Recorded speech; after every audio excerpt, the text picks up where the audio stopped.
Hello and welcome to the Medical Sales Podcast, and I am your host, Samuel. In this podcast, I interview top medical sales reps and leading medical sales executives across the entire country. And it doesn't matter what medical sales industry, from medical device to pharmaceutical to genetic testing to diagnostic lab, you name it. You will learn how to either break into the industry, be a top 5% performer within your role in sales, or climb the corporate ladder. Welcome to the Medical Sales Podcast. All right. Hello, Tara. How are you today? Hey, how are you? I'm fantastic. Everyone, we have a wonderful guest with us. This is Tara Rochelo. She's a recruiter from the Four Corners Executive Search. So, Tara, why don't you tell us a little bit about who you are and what you do? Sure, gladly. So I am a medical device pharma tech recruiter. I've been in the industry since I graduated college, but as a recruiter since 2015. I work with mostly sales and marketing candidates. I've placed candidates from field sales all the way up through VP level and director level. And that's kind of just a little bit of background. Excellent. So talk to us. Walk us back. Why did you get into recruiting? Where did you start? From what I remember, you were actually in the industry. I was. So I started out as a pharma rep.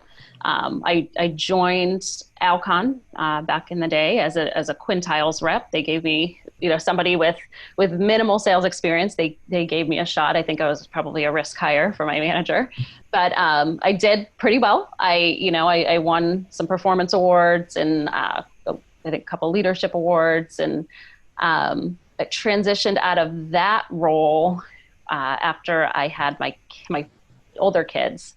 I went to a smaller territory and started working for a smaller vascular company. And then, so from there, because my husband's in the military, we started moving quite a bit and trying to navigate that while being a mother and professional was challenging. So I was approached with the opportunity to recruit for the company that I was leaving at the time.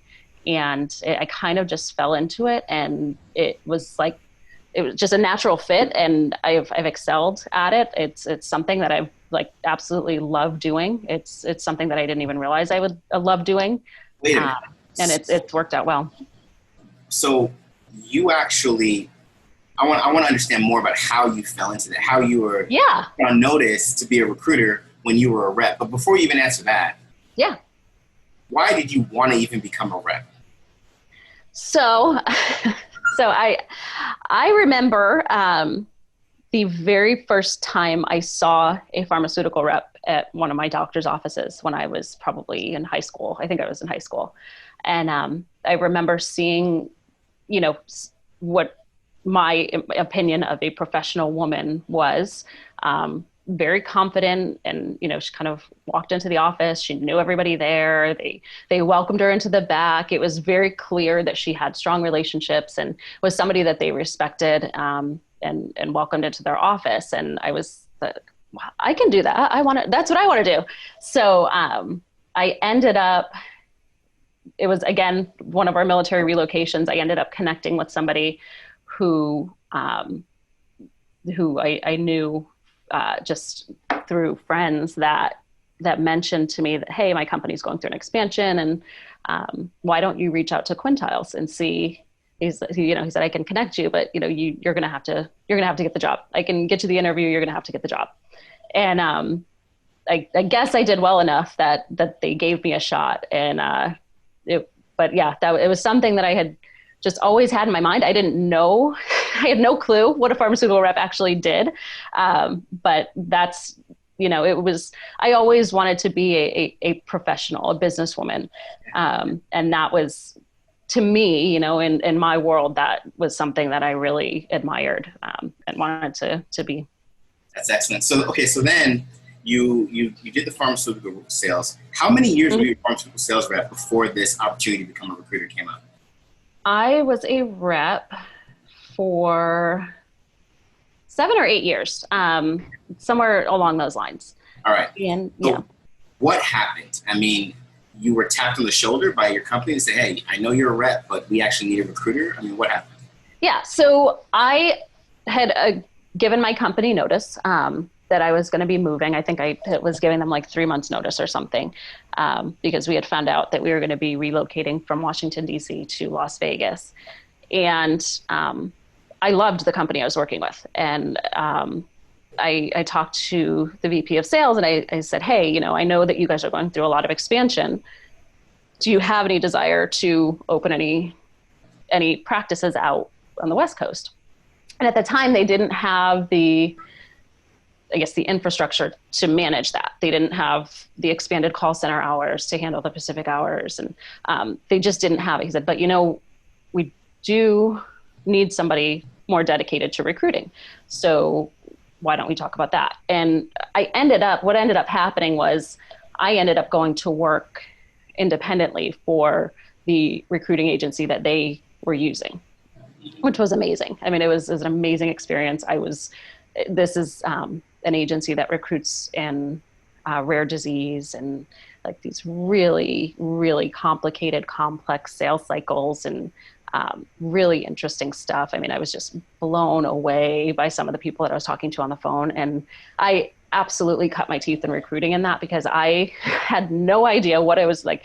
I was talking to people that are, that are doing marketing and clinical studies for these ultra rare diseases. And I was just a sponge. I was like learning everything. I was getting up at 5 o'clock in the morning to talk to these people on the East Coast before they were getting into work for the day. And just, I mean, it was an amazing experience. Wow. How long were you in that recruiting position? I was in that role for about 1.5 years. And then I got antsy. That was an amazing opportunity, but they were working on very high level stuff.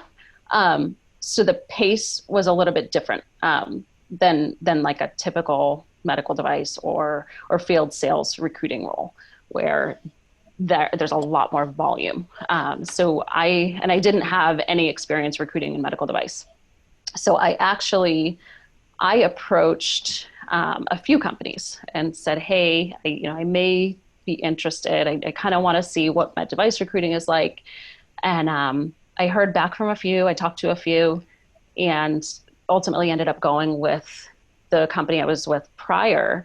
And again, amazing experience. It was like, we were working with Fortune 500 clients and, venture capital backed startups, like just really, really interesting stuff. Again, cut my teeth in med device recruiting there, like just learned as much as I absolutely could, like talk to anybody that I could. Yeah. Just to learn about their backgrounds and what was going on and what's happening in the industry. And just really, really, I've been doing this for over 5 years now, and I still have so much to learn. There's a lot there. The industry is constantly changing, which is what I love about it. Right. And you were doing that role for how long? I was there for about 4 years. 4 years. Okay. Mm-hmm. And then what was the next step? What was the next move? So then from there, actually this year, I decided to go off on my own. So in, the middle of a pandemic and, hiring is at an all-time low. Why not go out and start your own recruiting agency? But it really, it kind of goes back to a couple of things. And I really, at 5 years old, if you had asked me, what do you want to be when you grow up? Right. And at the time, in the late 80s, early 90s, like Starbucks was the big thing. And I wanted to be the CEO of Starbucks. Okay. So that was my plan. I wanted to be the CEO of Starbucks. So, fast forward, 20 years, because I'm about 21 years old right now. So fast forward to now, I really, I'm in a position now where I feel like I really like the control of managing the entire process from start to finish. And I am kind of a control freak. I I do really I do really enjoy high levels of communication and a lot of being part of, a larger company is, getting a candidate and then punting them to somebody else and saying, hey, here you go. And you lose that. So for me, the next step is really to go off on my own, to where I can manage the entire process from start to finish. This was a natural progression. Absolutely. Absolutely. So Tara, there's a phenomenon that happens that I know you're very familiar with, and I want to shed some light on it right here, right now. Yeah. I talk to a lot of people, from hiring managers to people that want to get positions to other recruiters. And when it comes to candidates that want to get positions, a lot of them tell me about how they meet a recruiter, they give them the information, and they never, ever hear from them again. Or even they'll be contacted by the recruiter for an opportunity, give them information, hope for the best, and just completely ghosted. Mm-hmm. And immediately people want to say, well, those terrible recruiters, but I know there's so much more to it. Shed some light on what's really going on there and what it looks like in the day of the life of a recruiter. Absolutely. Absolutely. So, I answer this question pretty frequently. As a recruiter, I work a lot on the candidate side, and I'll explain that a little bit more. But just, I work a lot on the candidate side. I really value my relationships with candidates. Have I ghosted people before? Yeah, probably. But we're human. I will start with that. We are human. We often have, I don't even know how many plates spinning at one time. This is how we make a living. And I mean, unfortunately, the clients kind of drive our activity. This is how we make a living. We need to kind of cater to what the clients are looking for. What I will say is that most recruiters do not intentionally ghost people. They are getting hundreds of resumes a day, especially right now. I will say, right now is probably the most difficult for recruiters. They're getting hundreds of resumes. They don't necessarily have jobs for a lot of these folks who are getting referred to them or who are reaching out to them proactively. And a lot of times this, and I hate to kind of say, falling back on the candidate, but I have tested candidates. When I know a hiring manager is going to be particularly difficult and expect a lot of engagement from the candidate, I will go dark to see if the candidate's going to chase me a little bit. Oh, you hear that? I will see if the candidate's going to chase me a little. You play hard to get. Look at you. Wow, that's intense. So it is, but it's because I think it's really indicative of how they're going to go after the job. And there are definitely some jobs out there that you may be their top candidate. They're not going to tell you.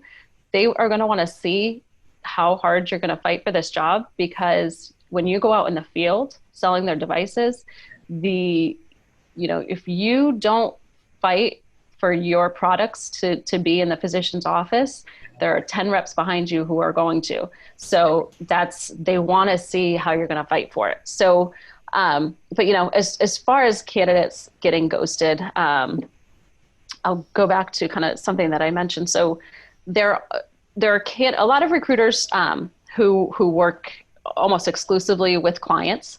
So what they do is they receive a job order from their client, who in this case is the medical device company. They are tasked with finding candidates for that specific job that fit that specific profile. And then that's essentially what they do all day.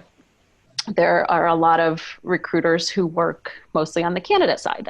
I know of several who only work on the candidate side, and they essentially collect resumes all day and work with candidates all day, but they don't necessarily have a job for that specific candidate. So they're collecting resumes, building their database in the hopes that, yes, at some point I'm going to have a good job for this candidate. The other piece is that I would say most recruiters fall into is that they work on both sides. And I will say it's just, if I pulled up my screen and showed you just kind of a list of the activity that we have going on at any given moment. It's just a matter of it's in order to kind of earn a living and to be able to maintain relationships with candidates, with clients, you have to have a certain level of activity.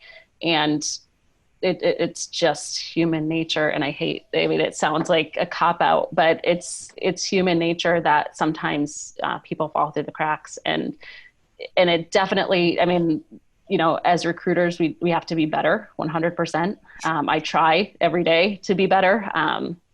However, the candidates too, and I know right now, especially it's discouraging because a lot of people are applying for jobs and they're not hearing back, and it's very discouraging, but stay on it. Stay on top of it, because I promise you, if somebody's emailing me every other day and I'm not getting back to them, which I'd be embarrassed if that were the case, because I really do pride myself in having good relationships with candidates.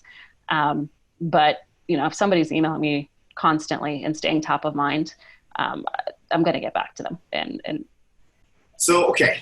But, I still think people can't appreciate exactly what you go through on a daily basis. And I really want the audience here, for those that are looking for positions, to appreciate what it is that recruiters go through.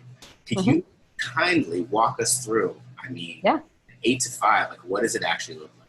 Yeah, no, absolutely. So I use a wonderful program called Calendly to schedule calls with candidates. I have calls scheduled. And I start first thing in the morning. I drop my kids off at school at 8:00. I have my first call available at 8:30 when I'm in the office and I've got everything set up and ready to go. And some days I'm booked back to back to back to back. I never stop for lunch. I never stop for anything. And I'm on calls all day. And when I'm on calls, I'm getting texts from candidates or from other recruiters or from hiring managers saying, we're definitely juggling a lot of things at once. So I'm on calls on a super busy day. I'm on calls back to back all day.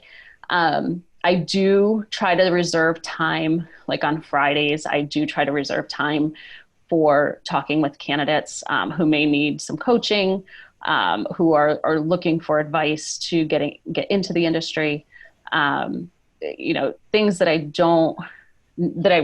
I would put on the back burner on a normal day. I do try to reserve time for that. We are screening hundreds of resumes. I'm usually doing that at night. I'm going through LinkedIn. I'm contacting hundreds of people on LinkedIn with, whatever job orders we have. And most of that I'm doing at night. So, and it's funny because I'll get responses back from candidates. They're like, I always have time to talk to somebody who's emailing me at 10:00 at night. And, which there's always like a catch. It's like, there's always a double-edged sword. Some people may be offended by it. Some people may see it as a good thing. But a lot of the thing about recruiting is it's a 24/7 job. If you are somebody who's successful at it and it's a lifestyle, it's a 24/7 job.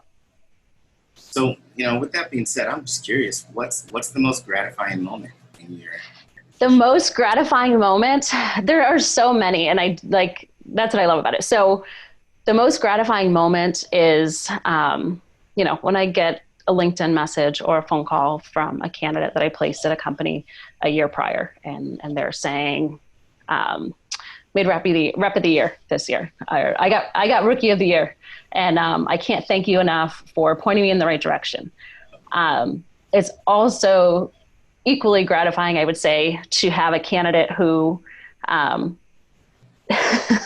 who wasn't necessarily interested in the job that I had presented them at first, and I'm the oldest of 4 children. I'm a bossy person. And if I think that you should consider something, I'm going to tell you. And it's equally gratifying for somebody to tell me, no, that's not what I'm interested in. And for me to have had some input there in a career decision that they made, and that they'll come back to me, when I check in with them. I usually check in with people about 3 to 5 months after they've started and gone through the training, and check in and see how everything's going. And they're like, I'm drinking through a fire hose, but this is the best decision I ever made in my life. And, I really appreciate you pushing me this way. Okay. So let's talk a little bit about your specific clientele. Mm-hmm. You, medical device sales, we know that, and really a lot of life sciences sales. But let's be a little bit more specific. What is your most common candidate? What if it's medical devices, what field specifically? Well, how many years of experience? Go ahead and describe that for us. Yeah. So I don't know that, some recruiters do have, an area where they focus. They focus on spine. They focus on aesthetics. They focus on robotics. I can definitely say I don't have an area of focus. I would say most of my placements have been surgical in some form. I've done a lot of I've also done a lot of aesthetic type of opening, aesthetic sales positions. But I really I wish I had a short answer for you, but I really don't have a specific area that I've recruited in. Okay. How about years of experience? Do you work with a lot of people that are brand new to the industry? A lot of people that are 2 to 3 years in, 10 to 15 years in, evenly spread across the board? What do you experience? I would say evenly spread across the board. Right now, on my plate are a lot of companies that are looking for experienced reps who have a certain amount of experience selling, a certain type of equipment, or a couple of years selling into the operating room and kind of know the hospital vertical. But pre-COVID, I was probably doing more of the entry level, B2B sales reps or medical reps that maybe only have 1, maybe 2 years of medical or pharma. Sure. With that being said, with the environment that we're in now, I'm lucky enough to work with individuals that they're getting positions. They're brand new and they're getting positions. Why do you think that is? What, in a general sense, what separates the entry-level candidate that gets a position in this environment from the entry-level candidate that just can't find it? I would say first and foremost is the intention and the preparation.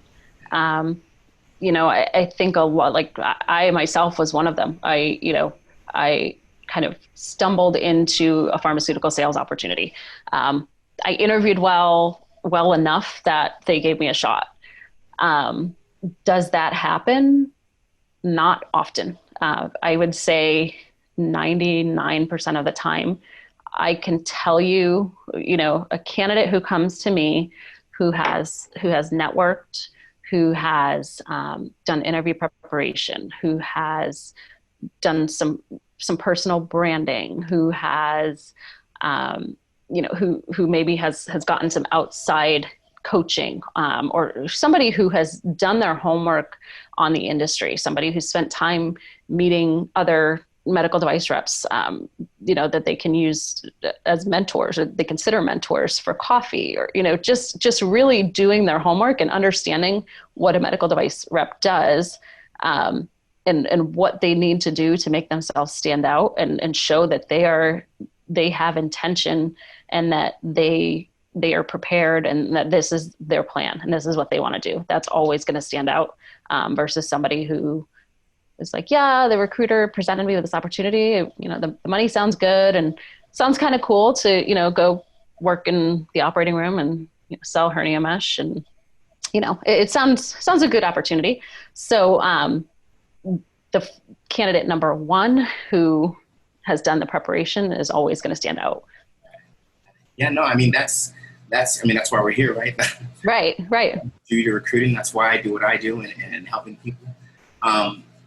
But I really want, I want you to just talk a little bit more about the importance of how in-depth that preparation needs to be. I've talked to people that they'll call someone the night before their interview, and that's pretty much all the prep they've ever done. Yeah. No, and and the thing is, you don't know what you don't know. And I tell people, I probably say that 40 times a day. I suggest to candidates when they are interviewing, no matter what phase of their career they're in, go on LinkedIn, reach out to like three people that do this same job. Sometimes hiring managers will provide names of people they want reps or candidates to reach out to. But I always encourage people to do it on their own, because I think you're going to get a much more clear picture of what the job is. You're going to get a clear picture of the people that work for that company, whether or not these are your people. Do you feel like you belong there?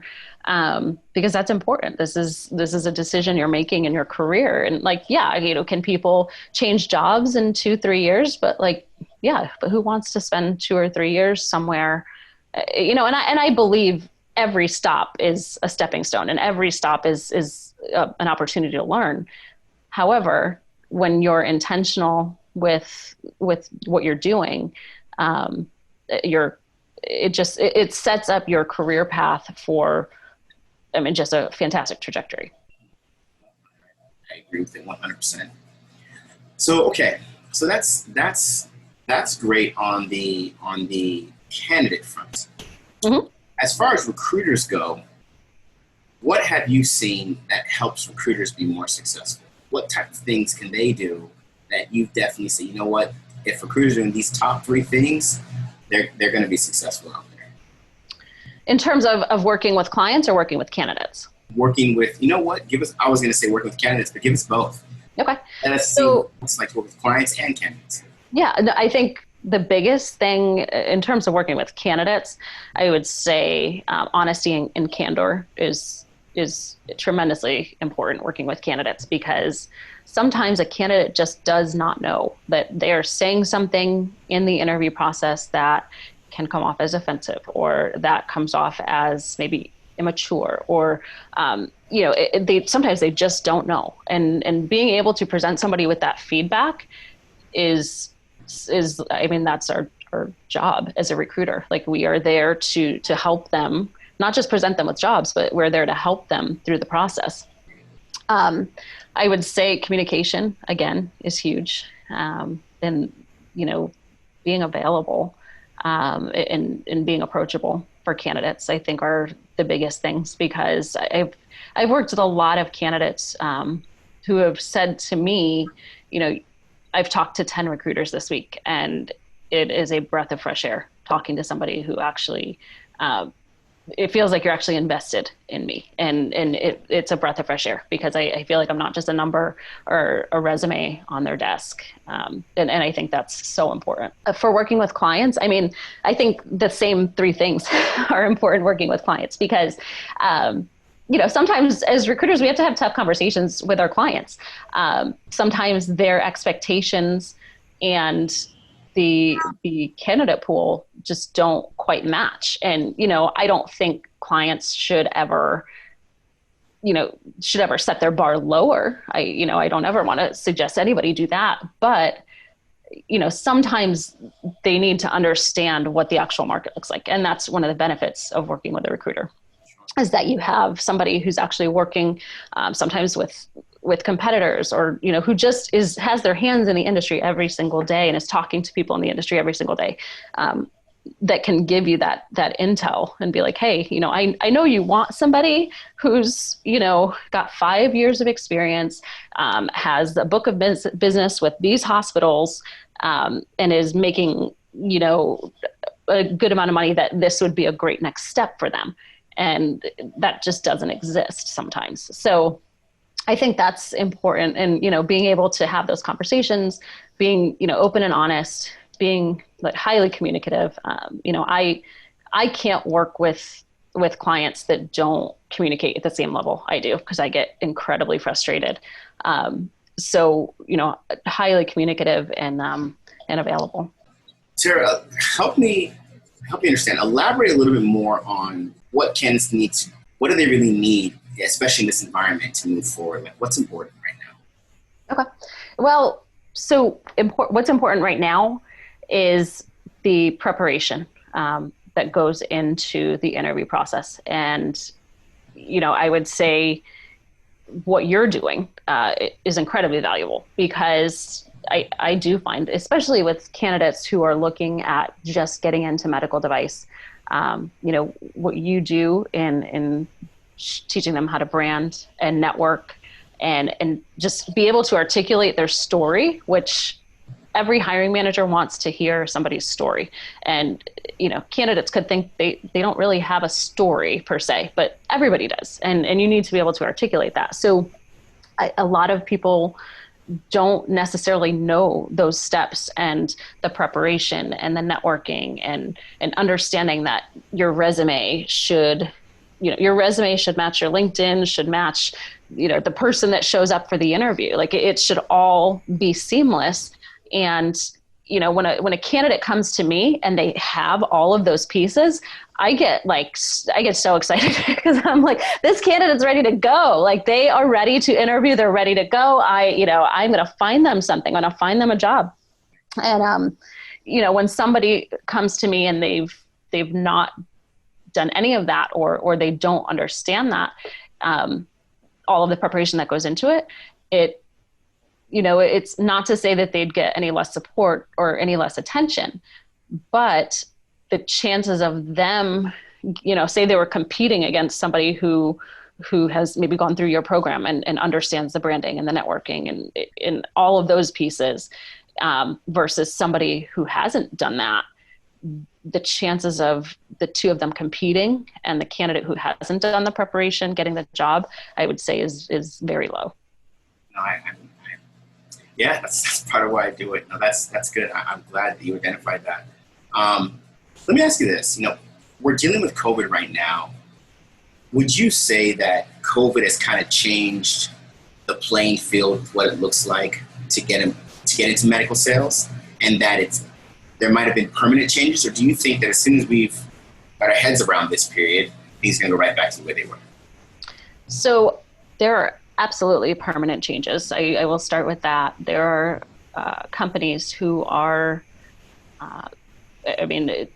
the amazing thing about medical device is that it's incredibly innovative. And there are companies who are, this is a huge challenge, but the companies that are seeing this as an opportunity, and they are launching virtual reality programs to be able to essentially have the rep in the operating room with you when they're not really there, or they're implementing video trainings for physicians and for surgeons. And, there are so many things going on, because I don't anticipate that things will ever return to exactly what they were. We've seen, there's been so many things that we've seen that are so much more efficient with being able to kind of do so many things virtually. It's changed the interview process drastically. So, as far as the playing field for people who are trying to get into device, I would say it's very competitive. It's much more competitive right now, because there are a lot more people looking for work, unfortunately. And that's just kind of the nature of, having a high rate of unemployment, that there are going to be people that people without medical device experience are going to be competing against people with medical device experience. So there's always that component. However, I will say there are a lot of companies out there who are willing to take a chance on somebody because they show that they're hungry. They show that this is their intention and this is what they want to do, versus somebody who has a couple of years of experience and just doesn't have that fire in the belly. There are definitely clients who will value that over experience. That's good. Yeah, it's almost like having the clarity of your why. Why do you actually want to be here? And just because you've been here for a little while doesn't mean that you're automatically guaranteed a position. Absolutely. Would you say that the demand for medical life sciences sales in general, so medical sales in general, would you say the demand has increased in the past 5 years? Yes, I would. And I should. I don't know what the actual statistics are, but yeah, I would say that the demand has increased because the number of players in the market has increased. The number of the number of medical devices, the software, artificial intelligence and digital surgeries. And there are so many new players and so many exciting things. So yeah, I would say absolutely. So I remember, maybe 10, 12 years ago, there used to be this idea that the medical sales rep is going to fizzle out. Like, there's just going to be less and less of it as technology improves, as corporations join together and become bigger corporations. There's going to be a need that it's just not going to be there anymore. Mm-hmm. Would you go as far as to say the opposite has happened? I would. I would. And maybe I'm being a little too optimistic, but no, I would. Particularly when you look at some of these companies that provide respiratory equipment right now. I was talking with reps when, back in March, April, with Karl Storz and some of these companies that have this respiratory equipment and these devices that were so needed. They were running ragged, and they were providing stock when hospitals could not get the equipment they needed. These reps were providing stock from their storage facilities. I had never seen anybody more valuable. I mean, obviously, besides the physicians and nurses and the people who are actually treating the patients, but I mean, I'd never seen a more valuable medical sales rep until then. I mean, it was amazing, really, what they did. I believe it's a growing field. That's excellent. Well, Tara, is there anything else you'd like to share with us about what you do and maybe some information that you'd like to leave with our audience? Yeah, no, absolutely. I would say, I really, first of all, I appreciate you having me on here. It's been a pleasure chatting with you. I would say, please check out my new company. You can check out our website. It's at fourcornersearch.com. I would be more than happy to chat if anybody is looking for some insight on the industry, or please reach out. You can connect with me on LinkedIn. I'm always happy to provide some insight. As far as what I do, I work on the client and candidate side. So I do really value both sides. And it's what I love about the job. I love when I'm talking to a hiring manager and I can hear the excitement in their voice about a candidate. And I love when I'm talking to a candidate and I hear the excitement in their voice about a job. So, really, really enjoy what I do. And there's no better time, really. If you're looking at getting into medical device, this is absolutely the time to look at it. And there's just so much on the horizon in this industry. So lots and lots of stuff going on. Excellent. Well, thank you so much for spending time with us. And we will be checking in on you sooner than later. So thanks again, Tara. Absolutely. Thank you. I hope you enjoyed today's episode.